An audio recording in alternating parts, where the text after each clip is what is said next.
God, that was like we were in a Seinfeld episode.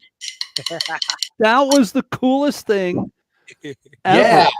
Yeah, That was just I to get like it. that bass line was fantastic, dude. I felt like we were in Seinfeld for a second. That was really Oh cool. yeah. That Oh was yeah. awesome. That was Super awesome. fun. Yeah. Everybody, welcome to Drummers Education Connection.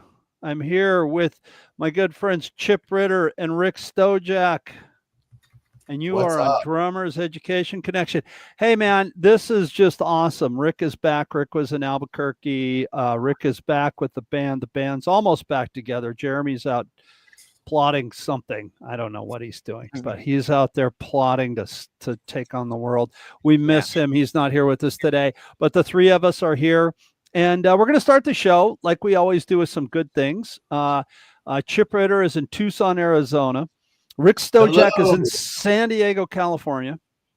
And I'm in Ontario, and we got good things going on everywhere. So what I'm going to do is toss the ball over to my buddy Chip.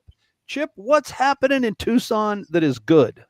Oh man, you know what? I got a good thing. It's I feel a little bit I feel a little bit flighty about it, but I was the keynote speaker at an event last Friday.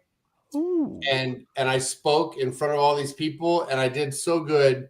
There was a line of people coming up to thank me after I was done.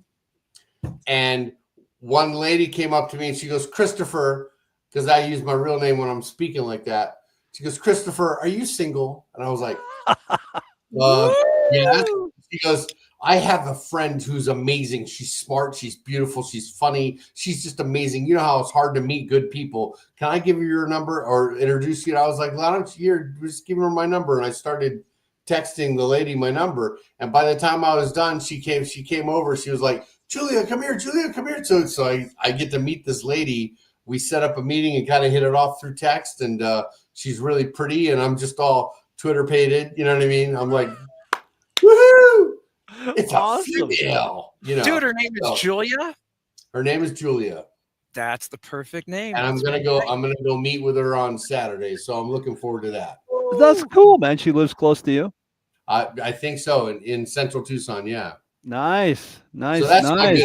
What about you, Rick? What's good? Girl. Is she like a Peisty girl or a Sabian girl? Oh, she's got to be a Peisty girl, man. She's got to be a Peisty girl. Right on. Rick, what do you got going on, brother? You know, I had a beautiful week in Albuquerque with my wife's family for my brother-in-law, his wedding. Congratulations, Gabe and Steph. And we had just a lovely time. The Hoaglunds were there, and it was just a nice getaway, little sightseeing and family time in Albuquerque. So it was great. I missed you guys. And my other good news is I'm trying more of an internet detox, like a cell detox thing. I'm not fully there yet, but I'm going to grab hold of my life, and I'm not going to be attached to a phone. That's my goal. And I set up time limits on Facebook and Instagram. So I'm at that point in my life where I don't want to be addicted to a cell phone. So very cool, man. And then I'm going to, and then we'll see what happens with the business. I don't think it's going to affect my business at all. So that's a whole deck show. That's a whole episode, right? That whole concept. Yeah. What about you, Bart? What's going on for you? Well, I got a lot of good stuff going on. This morning I was on Fred Fisher's show, Drummer G. Fred is awesome. And he is such a great guy. And we had a great time talking on his show, plugging my new book, Drum Up Your Business. And I was really grateful to be on that show. Fred is a dear friend. We know the poor guy broke his leg a couple of years ago, last year, whatever it was. And he's healing back up and he's getting back to normal. He had a little bit of a spill last night. So we want to make sure he's okay. I told him he needs to wrap himself in bubble wrap. And make sure it's okay. Hey, and actually, I've got to throw a couple things out there. I want to throw out to our audience real quick, and I'm going to ask you guys for your help and then we'll get started in the show. And actually, I'm kind of going the polar opposite of Rick on this one, so you'll forgive me, Rick. That's okay. So yeah, I not that I want to be addicted to my phone, but I think everybody kind of realizes that the entire world nowadays is no longer like if you look at the statistics on regular media, like whatever you listen to catch your news or whatever, all media is it's in the dirt, man. Nobody watches regular network media anymore. Everything, there's Fred, yo boys, Fred Fisher. Fred, thank you again, brother. Media's down, right? And social media is like where people get their information, sometimes good, sometimes bad, but it's a lot of incredible podcasts are way through the roof because they just they don't give you their opinion, they just report what is happening on YouTube, and that's where a lot of people are getting their news. Well, what we're doing here on Deck is we are trying our best 100% to grow the drumming community and the music community. And also I'll go as far as to say, we're the three of us, the four of us, including Jeremy, we're all entrepreneurs, right? And we're growing our businesses. And so I'm going to ask everybody a favor. I think everybody kind of understands how the algorithms work. If you post something on Facebook, maybe 3 people see it. It's just you post a picture on Facebook or Instagram. The algorithms have to be tickled for people to see it. So what I'm going to ask everybody to do is the same thing. If you watch us on YouTube or you check us out on YouTube, please like and subscribe. It really helps us a lot.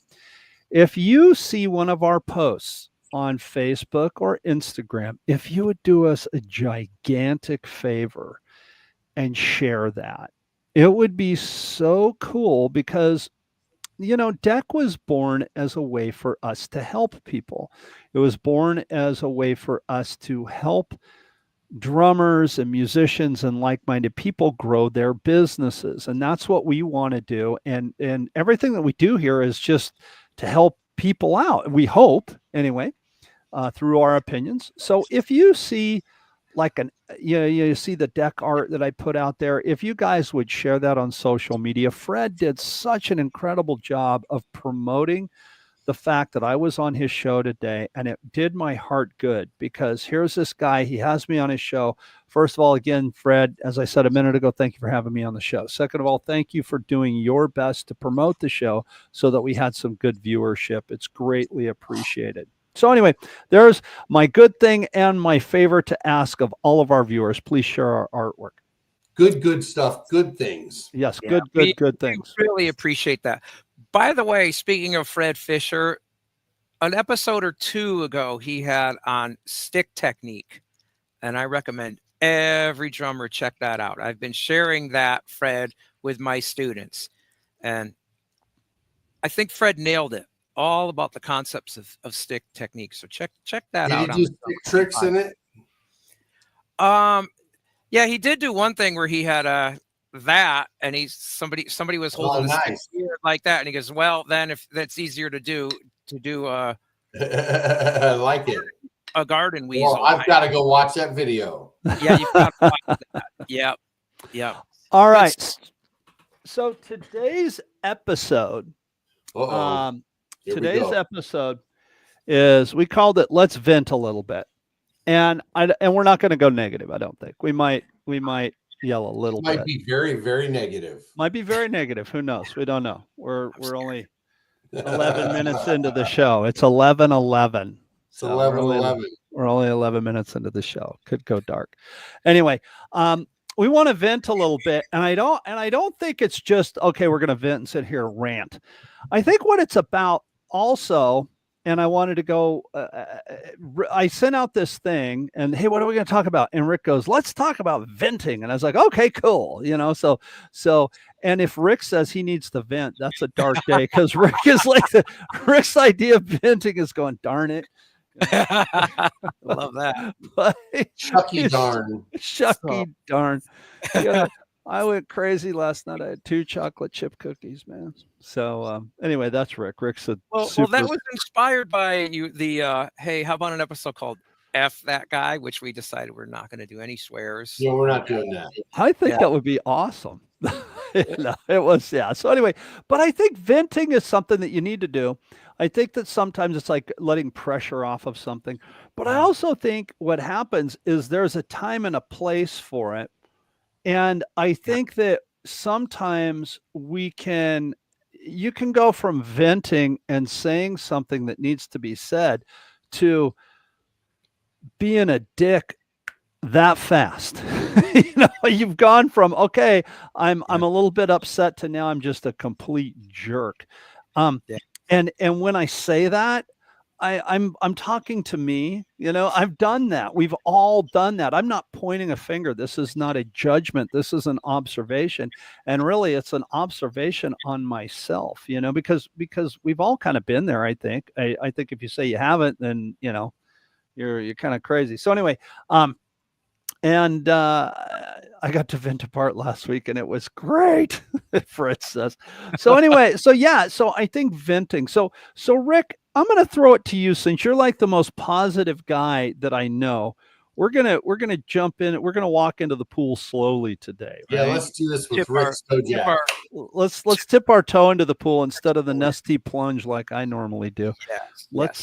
What do you got? Let me hear what your idea of venting is. Well, I did write out 5 little topics, and I will say that this is all related to Drummers Education Connection. So this is all about being a musician or being a teacher, and so I'm not going to vent about other things going on in the world, because we want to keep to what we are, a drum show, and the bottom line through all of it is if there's something we're venting about, it's more like, well, let's learn to accept it, or if there's something we can do to change it, then that's being productive. This isn't about us standing on a soapbox being pedo. That's not what I was thinking at all with this.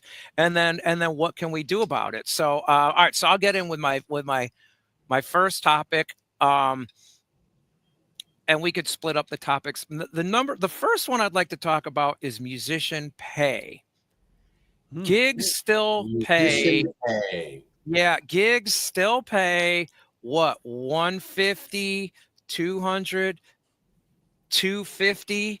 We're still accepting. It's not we're accepting the pay of in the 70s. And no one has devalued their art or service more than musicians. Yep. So there it is. I'm venting. There it is. How is that? Was that gnarly? All right. I got something for you. I got a quick story. Bear with me. It's a quick story.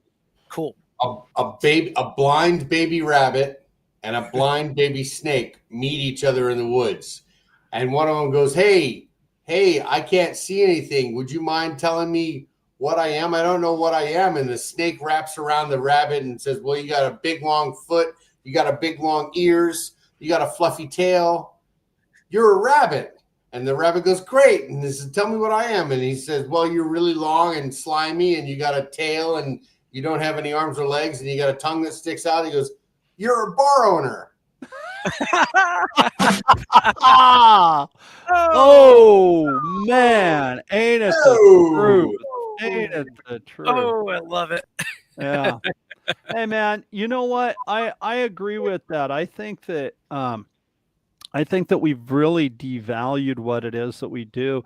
And I think it's one of those things where, my opinion, and take it for what it's worth, is this: we're in a business where everybody wants to work, everybody wants to go out and play, everybody wants to have a gig. And so they will, oh, you got a gig for me? Sure. Yeah, cool. And the last question usually is, well, what's it pay?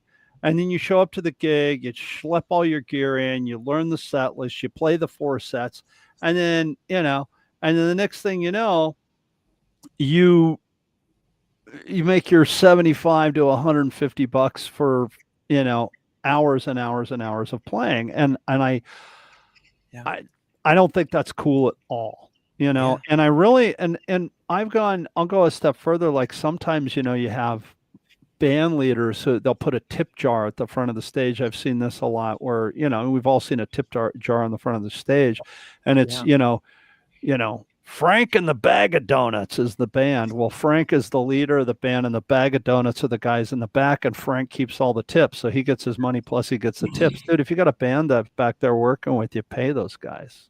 Yeah. Yeah. Yeah. You I know, had a Yeah. student, she was playing in a band, and they put out a tip jar, and the band leader wanted 50% of the tips, even on the tip jar. Yeah. yeah, Yeah. that's a good peeve. Yeah.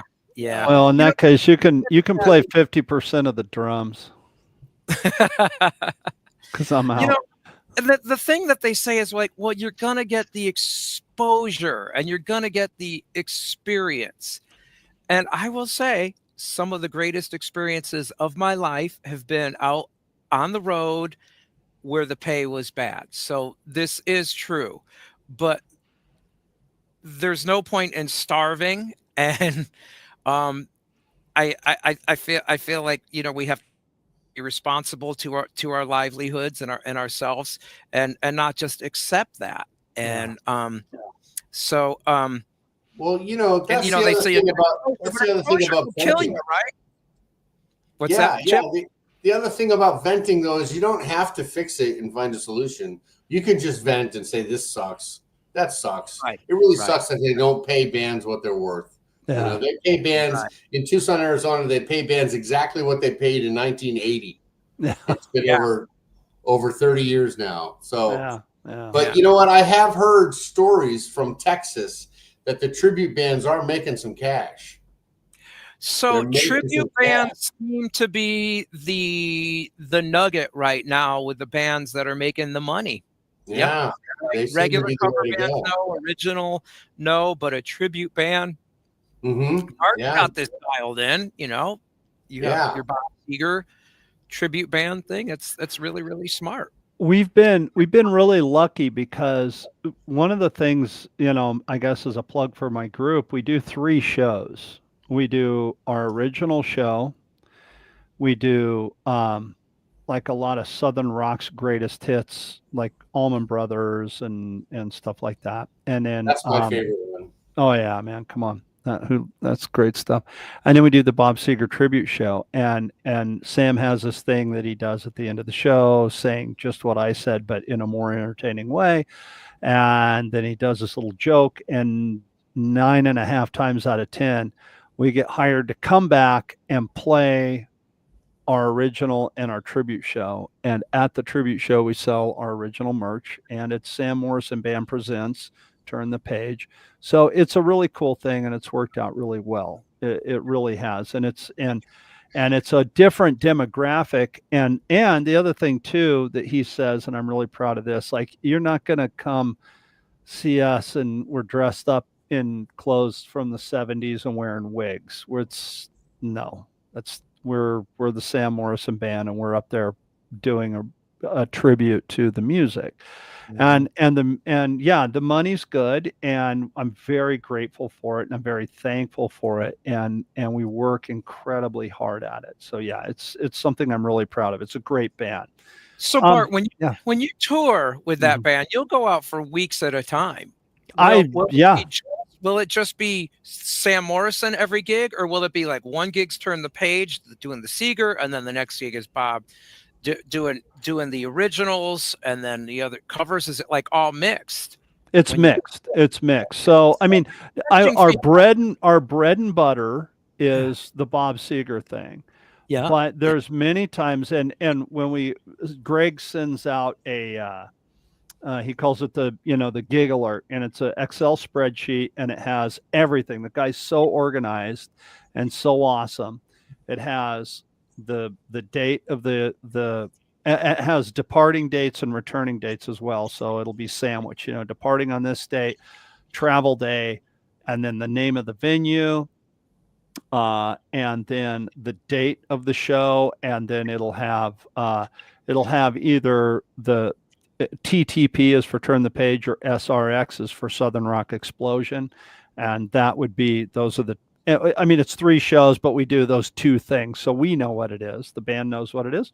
And then it has a thing with the accommodations. We're staying at Super 8, or we're staying at this Airbnb, and it's here's the link to the Airbnb so you can see it. And in dark days are also put in there, so I can because there's 3 of us that teach from the road, so we schedule in teaching times, and yeah, it works out really good. It's a totally professional organization. It's really good.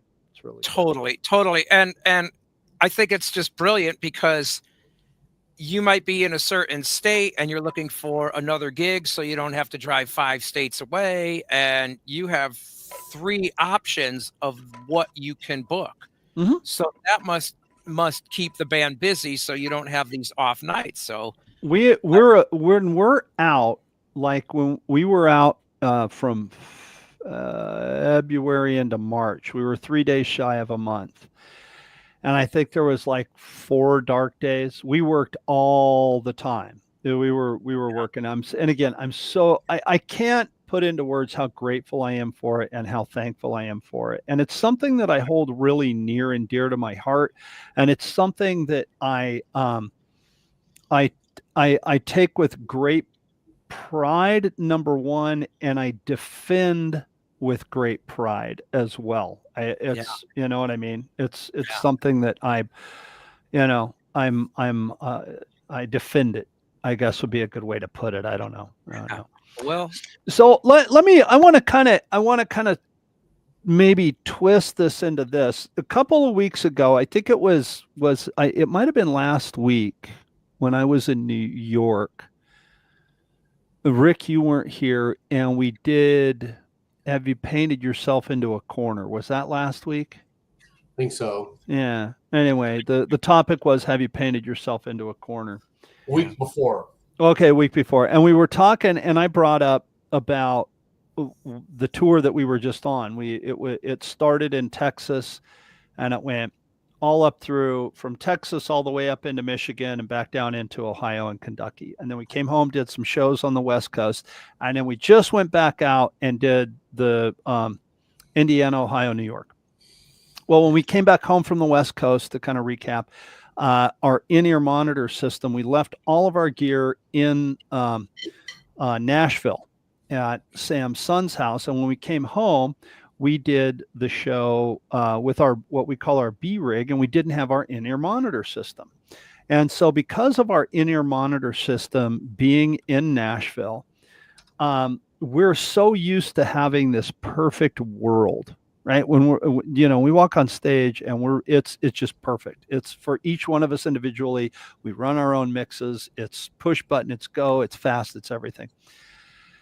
Well, out here on the West Coast, not so much now, because our in-ear monitor system we normally use is in Nashville. So we had to go back to using wedges and fight that whole monstrous fight that you go through with monitors and with a sound engineer running your mix on stage. And here's the part that I'm really curious to what you guys have to say. And if you guys watching want to chime in, the sound went from pristine perfect to, oh my God, this is awful. And the one complaint that I think everybody will agree with is when you walk away from a gig and everybody's like, oh, I couldn't hear, it sucked. And then they blame the poor performance on the not sucking or sucking on not having good sound. Yeah. Which, okay, I'm venting there with that. Luckily, we went into what we call autopilot and muscle memory and just did the gig, even though we couldn't hear very well. When you're on the stage at sound check, at the show, at whatever, and the sound person is, let's say, less than ideal, or maybe they shouldn't be a sound person at all. The show's over, you've made it through the gig, the sound guy's right there. Is that the time to vent to one another about the sound and how horrible it was and how unbelievably bad the gig was? What do you do? How do you handle it? No. Wait till you get in the van. Yeah. Wait till you get in the van where it's safe to just go.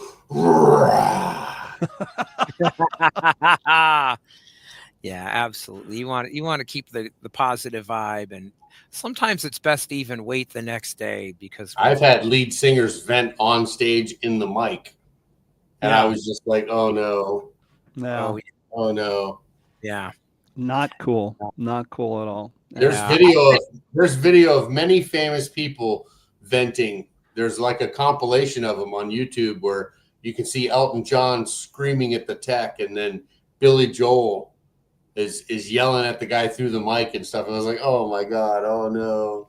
Yeah, there's one. I think I've seen that one. Is that the one where Eddie Van Halen picks up the monitor and throws it on the monitor desk? Maybe one of those. Yeah, that's kind of Yeah. wow. That's Yeah. not the way to be. Yeah. Yeah. Not in Right. public, man. Right. Brian Levin says, wait till you're in a private setting. I agree with Chip. Yeah, I completely agree. Yeah. Yeah. Yeah. It is not the place at the gig to start complaining about how bad the monitors are or how bad the sound is or whatever. You don't do that because one of the things and this goes to, again, trying to help musicians and people who are up and coming in their playing career and they're new to it. Whenever something like that happens, if you're a jerk to the sound guy because you can't hear or whatever the case may be, X happened and now you're upset at the monitor guy. Yeah. And you're a jerk to him. Well, the monitor guy is going to say something to the sound guy. The sound guy is going to say something to the manager. The manager is going to say something to the promoter. The promoter is going to say something to the buyer. And you're not going to know that, and you're just not going to get hired back. The goal here is to be hired back. The word again is professional. One of the things that I've talked about with Fred this morning, and I'm a firm believer in, yes, a beautiful drum set back here. It's my recording studio, my teaching studio. I love playing those drums, but that's my business, right? That's my business. That's how I make my living. That's how we make our living. So you have to treat it as such. You have to treat it like, hey, and I think there is a point sometimes where you kind of, hey man, let's take a minute and get this right. Let's try to get this right. Let's ring the monitors, whatever. That's what sound check is for. But let's take a minute and get it right. Let's not wait for it to explode and then complain, especially at the venue. Not a good thing. Not a good That's thing. a pet peeve of Bart's right there. Rick, what was your other one? I'll add one little thing to Bart's comments too. Is if you have a issue within the band, someone's maybe not performing well, take them aside. Greg Bissonette, when we had him on the show, he talked about that.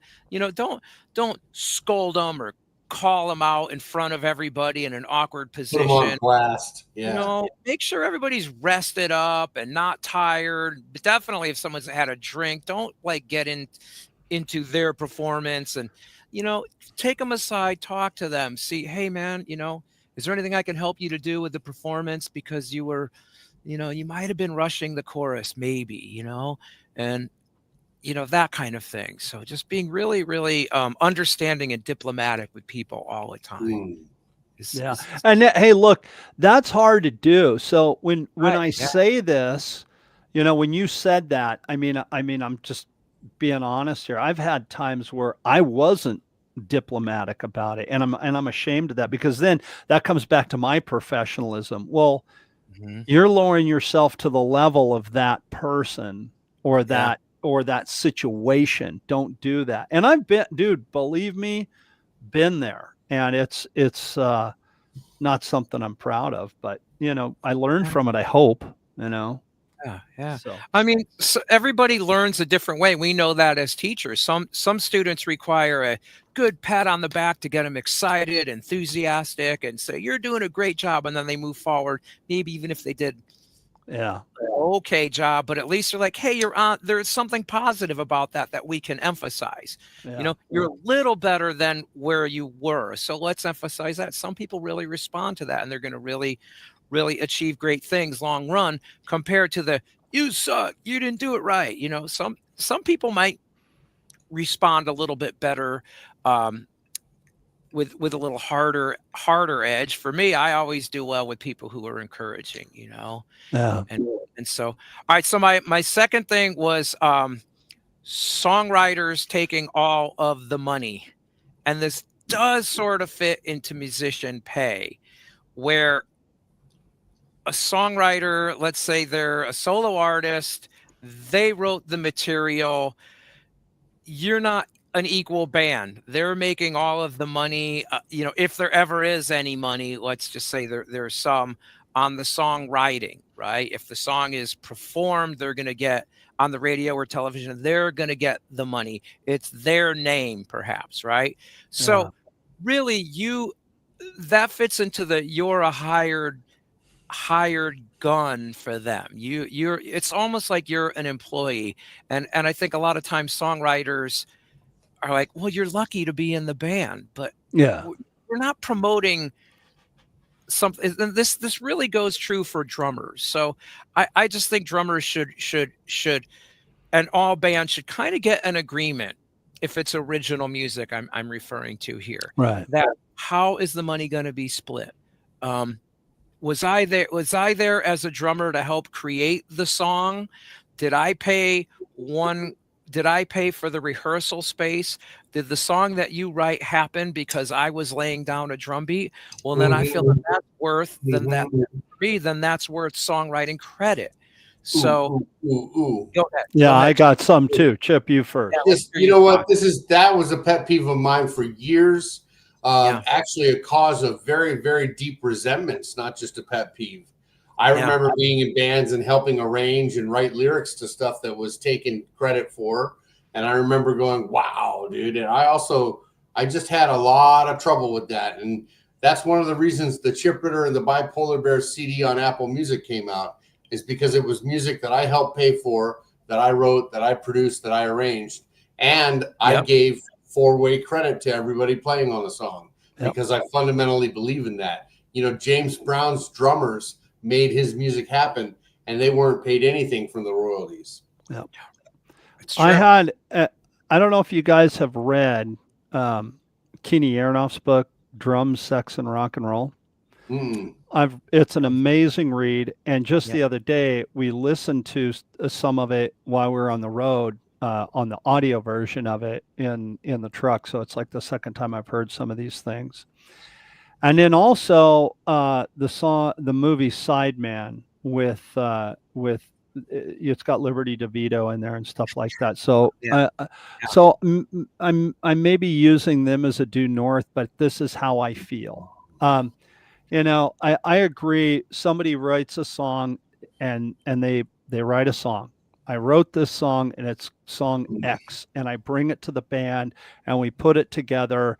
And would that song be the same if you didn't have band X? Now, here's my point. I'm going to take myself out of the scenario here.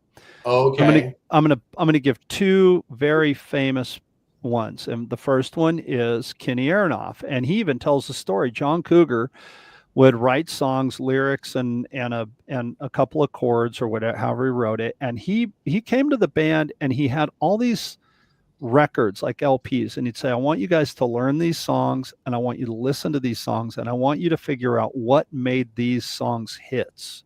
And there's a stack of records for each member of the band, right? Here, you listen to these songs, you see what made these songs hits, and that's how we're going to put my music together. Okay? So all the band members did that. And then with the drummer hat on, John Cougar was really into, I want drums, and I want percussion, and I want vocals, and I want the guitars and the bass to stay out of the drums and vocals way. Okay? So Kenny Aronoff does all these great things. They put these songs together. One of the records, he's like, I didn't even really pay attention to drums too much. It was all percussion and how he put it together, right? And if John Cougar did not have Kenny Aronoff as his drummer, if he would have had, you know, Frank Doodleaboo as his drummer, would they have been hits? Maybe not, because they wouldn't have been put Maybe together. not. Maybe not Jack and Diane because of Kenny's Right. legendary drum fill. Legendary drum fill. And when you listen to how he put that drum fill together, and because that was on a Lynn drum machine, how it came to be, if you listen to that story, would that song have been a hit without Kenny's contribution to it? Right. Maybe not. Maybe it would have just been another song that came out and then fell down flat. Or maybe it would have been a hit. Who knows? Now, let's go to Billy Joel and Liberty DeVito. Okay. Only the Good Die Young, and Billy performs it this way now. When he was performing still, he performs it as a reggae piece. But the version that was the hit, Liberty DeVito, was like, dude, this is not a reggae song. And he comes right out and says it on Sideman. He's like, this sucks. This should be a rock tune. And he came up with the drum part, and the song went on to be the hit. So would the song have been a hit had Liberty DeVito not said, let's not do this, let's do that? Right. Okay. But yet he didn't get songwriting credit for that. And he even says in there, he goes, okay, if I'm not the father of those songs, I'm at very least the uncle of the songs. Yeah. Right. And I'm like, dude, right. And so I think a lot of times, and Nashville has this thing that if you're in the room when the song's written and you contribute to it, you are considered a songwriter. Bingo. But you are, and that's the way it is in Nashville. It is. That's right. And that's how I feel it. I think that's how it should be too. I totally feel that's how it should be. And I feel that to not give that credit is wrong. And I also, there, you're back, Rick. You were frozen up there for a minute. I think to not give that credit is completely wrong. And if you use those two cases, if you use Kenny Aronoff and John Cougar, and you use Liberty DeVito and Billy Joel, and you use those two things, and you think about it, well, would Jack and Diane, would any of those songs been a big hit had they had a different drummer? Who knows? It's impossible to say, but I'm sorry, they were a contributing factor to those songs being hits, and they should have been given credit. Anything else other than that is completely wrong. Right. And even on a local band situation where if 4 members are paying for the band room and 4 people put in money for the PA, the song would not show up all the time and rehearse all the time. Right. And And then name go songs. Right. Exactly. Yep. Exactly. And go out and promote it. We're promoting your product because you took the songwriter credit. And so I had bands in the day where they're like, it was like that, and you'd contribute a part and they go, okay, well, I'm going to give you, even though you didn't write a lyric, Rick, your drum beat was important. So we're going to give you 20% credit. So I think agreements can be made, and I think that's how you're going to keep a band together. I would say that's how Sam Morrison Band is still together, and you've been the drummer for 5 years, Bart. Coming up on 26. 26, right? It's Sam is obviously reasonable and fair with his musicians. And Sam is unbelievably fair. And I think the best way I can describe it with Sam, and thank God for this, and as he's forgiving, because I mean, dude, I should have been fired so many times. Come on, let's get real. I wouldn't put up with me. All right, let me go ahead and change the subject real quick. I want to go ahead and get a different area because I wrote down my pet peeves.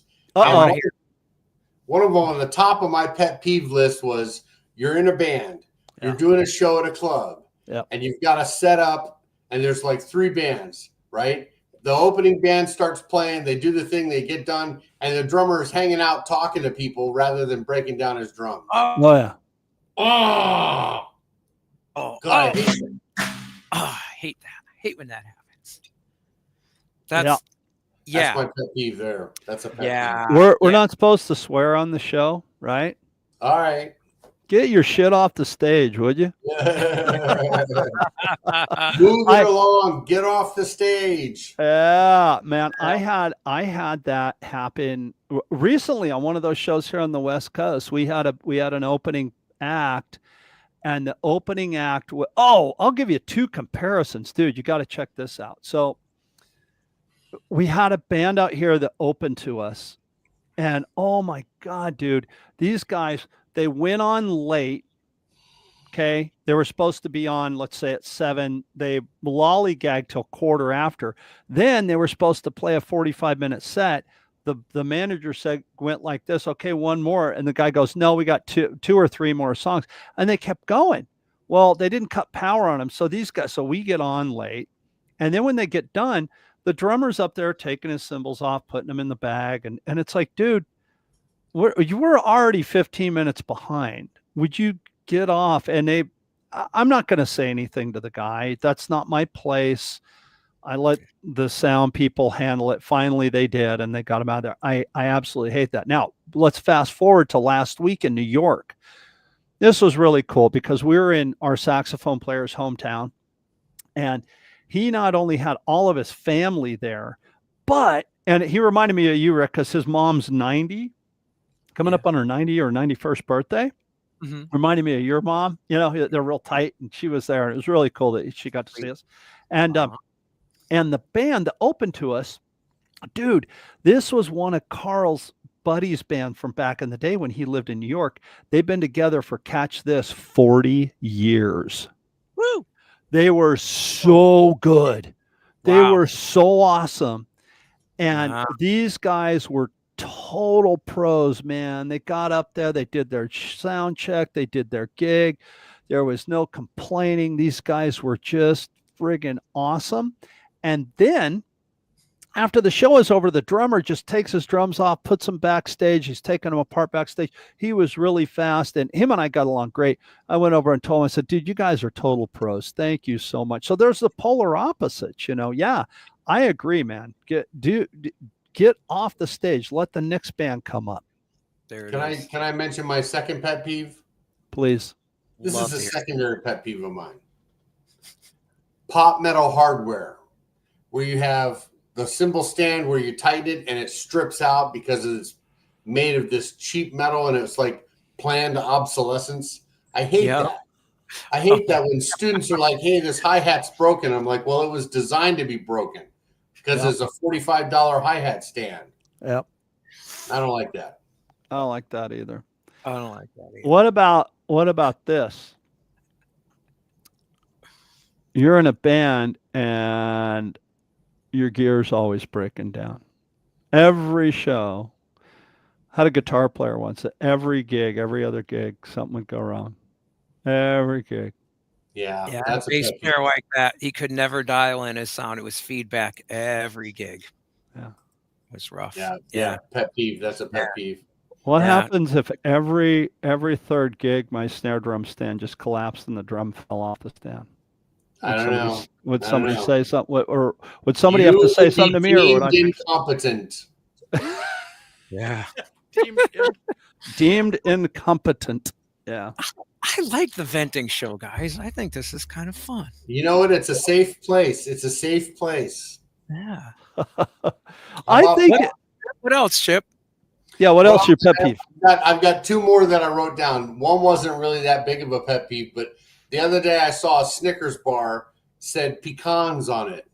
Snickers with pecans. And I got all excited. So I was like, I love pecans. Let's do the Snickers and pecans. And I got the Snickers bar. I started eating it and kept eating it. I kept no pecan.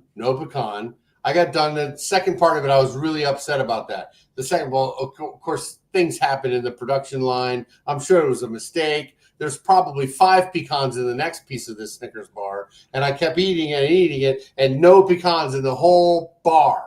I was just so mad. I felt so ripped off, man. It was messed up. That was my pet peeve of that. But here's the real one. Let me get to the real one. I'm going to get to the real one. Here's the real pet peeve of mine. YouTube hater comments. When I got Man. a drum video and on Drumeo and I'm doing the stick tricks and thing, and somebody comes online and they're like, everybody's like, hey, that's awesome. Hey, that was cool. Oh, I like this. I like that, And then there's the guy that comes on and he goes, what's that on his chin? Talking about my facial hair. It's like, really, dude? Really? Like that's what you're bringing to the table. Oh, And I yeah. hate that. Oh yeah, I that's on my list too. All the internet bullying stuff. All The social media internet haters. Oh man. It's just staggering to me that there's certain amazing professional drummers out there and people like cut them down on the internet. It's just. I think that from. If you're gonna do something like that, say it to the person's face. Now, granted, you probably didn't know this guy, Chip. You didn't know him from Adam, but if you're gonna, don't hide behind a computer screen. Say something. And if you're gonna say something stupid, just shut up. And I mean, come on. It's my fault for even reading the comments. The comments are none of my business. And I'm in a different place now in my life where I'm just like, okay, just like Andy Warhol, I just count the amount of comments rather than what they say. Yeah. And when I get a lot of comments, even if it's all hate, I just count that as a good video. Yeah. There's very few people that are critics that are out there doing it. You know what I mean? There's very few people that are critics that are actually in the ring swinging and ducking. You would not believe how many drummers out there hate stick tricks, man. They just hate them, dude. They hate them. They are so jealous. Man, they just comment like, this is not a circus. Blah, blah, blah, blah, blah, blah, blah.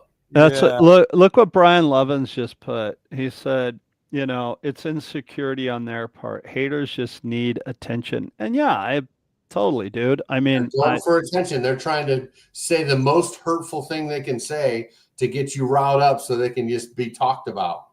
Yeah. Well, then if they can do better, everybody has a phone. You can make your own video and put it up on YouTube and go for it. They do your best. It's easy to sit behind a keyboard and talk smack. Right. It's a lot easier to criticize than to create. Very much so. And you know what? All you drummers out there, you wouldn't last a day in the Beatles as a drummer. Hell yeah. Well said. Rick Stojak for president, man. Yeah, man.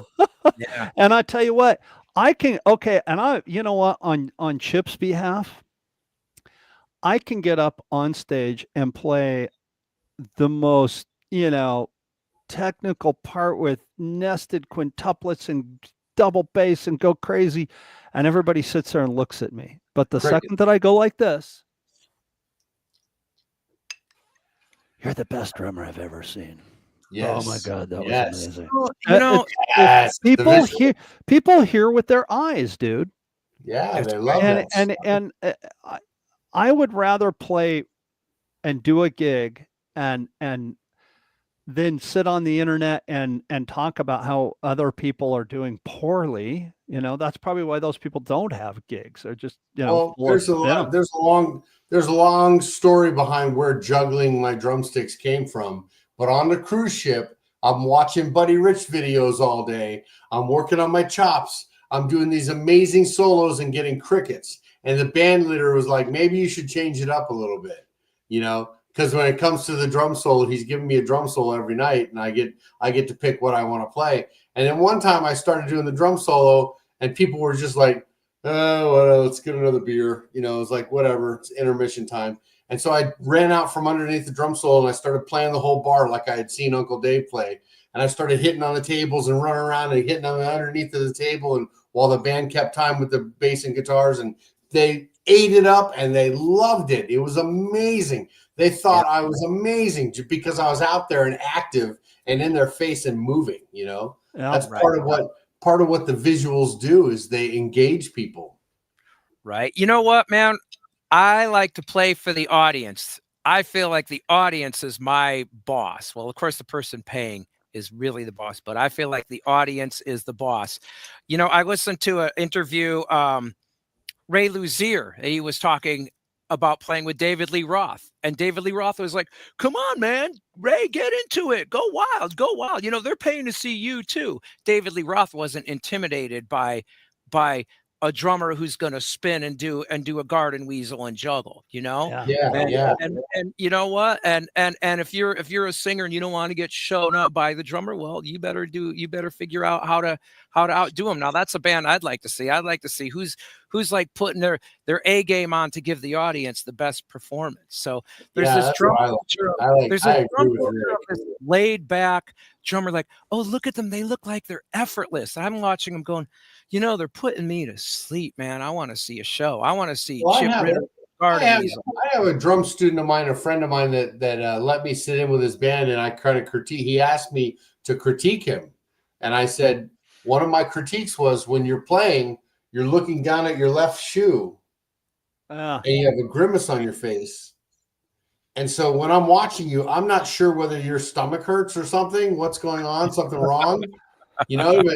And my advice to him was simply, for some showmanship, was to pick his chin up and smile and act as if he's having a good time for a little bit. Maybe somebody looking at you would vibe off of your smile. You know, smiling can help a lot with stage presence. There it is. One of the things that David Lee Roth. Oh, I'm sorry, Rick. What'd you say? Oh, I wanted to bring up one thing before we run out of time. Can I go ahead, catapult off David Lee Roth real quick? Yeah. Sorry. Yeah, go ahead. That's okay. And you can watch this on YouTube. There's a really famous video of Bissonette doing a solo when he was in the David Lee Roth band, and it was when the very first tour, and he had that big Yamaha kit, and like the bass drums were really deep. They were like probably 24-inch bass drums, the depth. They're really big. And and David Lee Roth was like, dude, get up on top of the bass drum. So he put one foot on the back, one foot on the front, stand up on and play the toms. He was very much a champion of letting his band shine as showmans. It wasn't just about the David Lee Roth show. So I think that's very much it's needed again. And that's where I got that quote, people hear with their eyes, was from him. I think that's important. There it is. So sorry, go ahead, Rick. I didn't mean to interrupt you. Rick. I'm wondering if you guys are experiencing this, because I'm experiencing it more and more with newer students, where I'm trying to teach them, you know, basic coordination, you know, basic technique, get them playing to songs, you know, get them inspired, get them in the game, you know, and then we'll dive in deep. But what I keep experiencing now is drummers watching videos of what I call fringe techniques, and they think that that's what they have to do. And they're so obsessed with these fringe techniques. And I think all the fringe techniques, and any technique, is worth looking at. But I have seen so many drummers try to get foot speed through heel toe technique and swivel technique and this and that and all this fancy stuff, rather than just build the muscle up and play it. And what I've seen is drummers who are like, they're working on heel toe technique, and that's all they've done, and that's what they learned, like, from their previous teacher in the first or second lesson, and then they're go, and the second hit is softer. They can't make two hits sound, and it's actually all this fringe stuff that's ruining their technique. And so I would just say, you know, if you get a teacher, just work. I'm not saying don't watch videos, but don't distract the lesson with something just because you saw a video of somebody doing something that was fancy, you know, and it's all marketed, you know, watch this video and double your hand speed. I've got a couple students that come in and they play these ridiculous linear fills. But I'm like, okay, so use that in a sentence. Play me a groove and then do that fill and then go back to the groove for me. And they can't do it. Yeah. And I'm like, they're not understanding the basics, you know, the fundamentals behind that. So it's kind of like, yeah, they got the sparkly paint job, but they don't have the engine. Yeah. That's it. Yeah. I think, I think there's a time and a place for technique, I mean, without Right. good technique, you can hurt your hands, without good technique, you can get carpal tunnel syndrome, you can get tennis elbow, you can get tendonitis, I mean, there's something to be said for it, but when you're trying to just play a groove and hold the band together and all you're thinking about is technique, it's not a wise thing. You have to let technique enhance what it is that you do. Right. You have to have the basics, and you have to let the technique enhance what you do. Like I've never ever had a bass player say to me, man, your groove and your feel and your time are just horrible. They are all over the place. You're speeding up and slowing down, and you're just driving the hell out of this jazz ballad, and the feel is off. But boy, your traditional grip is fantastic. It's just it doesn't happen, dude. It doesn't happen. Right, exactly. And like I always say, no band is going to say, "Hey, can you do a paradiddles at 180 with your feet, or can you do this polyrhythm or that polyrhythm?" It's all about serving the music. Like Mitch Marine talked about from Dwight Yoakam when we had him on. He said drummers practice stupidest stuff. Oh yeah, well that's what Roy Burns used to say. Roy Burns used to say drummers spend 90% of the time practicing stuff that they'll use 2% of the time. Yeah. Why would you do that? Why do you do that? It's just, well, I don't know about you guys, but I feel much better now. I do too. I feel better. We could vent. We could vent getting it out, man. Getting it out. No problem. Rick, thank you for the suggestion on the topic. I think it was great. Oh, thanks, Bart.